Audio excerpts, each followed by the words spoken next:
లక్షలాది మందికి మన తెలుగు మ్యాట్రిమోనీ ద్వారా వివాహాలు జరిగాయి. తెలుగు వారి number 1 choice Telugu matrimony.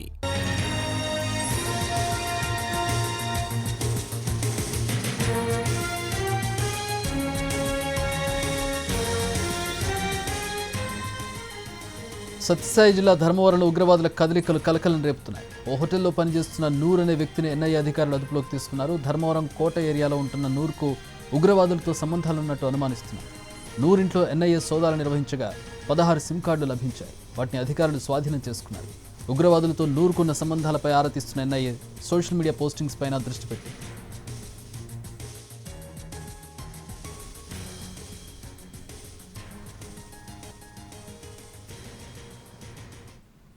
Sathyasai జిల్లా ధర్మవరంలో ఉగ్రవాదుల కదలికలు కలకలం రేపుతున్నాయి. హోటల్లో పనిచేస్తున్న నూర్ అనే వ్యక్తిని ఎన్ఐఏ అధికారులు అదుపులోకి తీసుకున్న అతని దగ్గర సిమ్ కార్డులు దొరికాయి. ఎన్ఐఏ సోదాలు నిర్వహించగా 16 సిమ్ కార్డులు లభించినట్టుగా తెలుస్తుంది. మా ప్రతినిధి శ్రీనివాస్ జాయిన్ అవుతున్నారు. దీనికి సంబంధించి మరిన్ని వివరాలు తెలుసుకుందాం. శ్రీనివాస్, 16 సిమ్ కార్డులు లభించినట్టుగా తెలుస్తోంది. హోటల్ యాజమాన్యం ఏం చెప్తుంది? ఇతడు ఎప్పుడు జాయిన్ అయ్యాడు, ఎక్కడి నుంచి వచ్చాడనే వివరాలు వాళ్ళ దగ్గర ఉన్నాయా? పోలీసుల వర్షన్ ఏంటి? పోలీసులకు కూడా ఈ సమాచారం లేదా? చక్రి, ధర్మవరంలో ఉగ్రవాద కదలికలు కలకలం సృష్టిస్తున్నాయని చెప్పవచ్చు. ప్రధానంగా ఏదైతే ఉందో ధర్మవరం ప్రాంతంలోని లోనికుంటకి సంబంధించిన నూర్ మహమ్మద్ షేక్ను ఇవాళ తెల్లవారుజామున పోలీసులు అదుపులోకి తీసుకున్నారు. పూర్తి స్థాయిలో అదుపులోకి తీసుకుని అతను విచారిస్తున్న పరిస్థితి. ప్రధానంగా మనం ఇక్కడ ఉన్న పోలీసు అధికారులు ఇచ్చిన సమాచారం మేరకు ఏదైతే ఉందో ఎన్ఐతో పాటు ఐబీ అధికారులకు ఎటువంటి సంబంధం లేని తామే నిఘా వేసి పట్టుకున్నామని చెప్పి కూడా ఇక్కడ ఉన్న ప్రధానంగా డీఎస్పీ చెప్తున్న పరిస్థితి.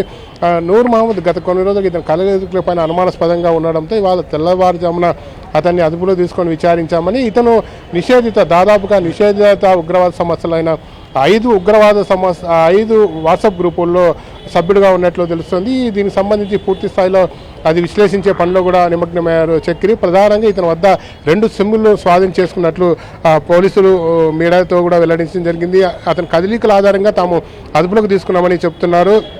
గత కొన్ని రోజులుగా ఇతని వ్యవహార శైలి, అలాగే ఇతని ఫోన్ ఏదైతే ఉందో వాట్సాప్ చాట్లు పూర్తి స్థాయిలో నిషేధ ఉగ్రవాద సంస్థలకు సంబంధించిన వాట్సాప్ గ్రూపుల్లో చాటింగ్ చేసినట్లు కూడా గుర్తించారు. పూర్తి స్థాయిలో కేంద్ర నిఘా వర్గాల సమాచారం మేరకే ఇక్కడ పోలీసులు అదుపులో తీసుకున్నట్టు తెలుసున్నప్పటికీ దీనికి సంబంధించి వారి పాత్ర ఏదైతే ఉందో నిఘా సంస్థలు కాదు, లోకల్ పోలీసులే మొత్తం అదుపులోకి తీసుకున్నారని చెప్తున్న పరిస్థితి స్పష్టంగా కనబడుతుంది. ప్రస్తుతం అతన్ని ఒక చోట పెట్టి అనుమానితులు ఎవరైతే ఉన్నారో నూర్ మహమ్మద్ని విచారిస్తున్న పరిస్థితి ఉంది. పూర్తి స్థాయిలో అతనికి సంబంధించిన కదలికలు గతంలో ఎక్కడెక్కడ ఉన్నాడని కూడా విచారణ చేపట్టారు. ప్రాథమికంగా అయితే ఇది ధర్మవరం సంబంధించి లోనుకుంట ఏరియాలో నివాసం ఉంటున్నట్లు చెప్తున్నారు. ధర్మవరం ప్రాంతంగా వాసిగా చెప్తున్నారు.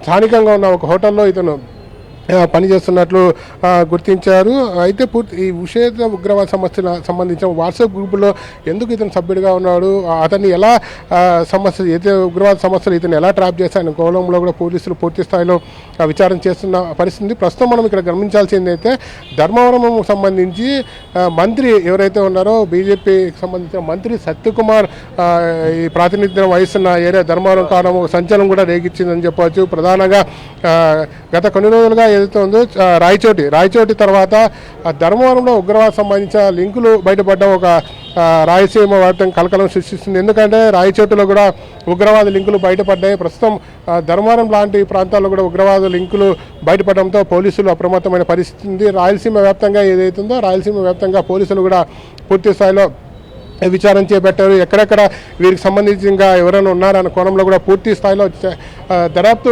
చేస్తున్నట్లు తెలుస్తుంది చక్రి. ఏదైనప్పటికీ నూర్ మహమ్మద్ విచారణ తర్వాత పలు కీలక అంశాలు కూడా రాబట్టే అవకాశం ఉంది.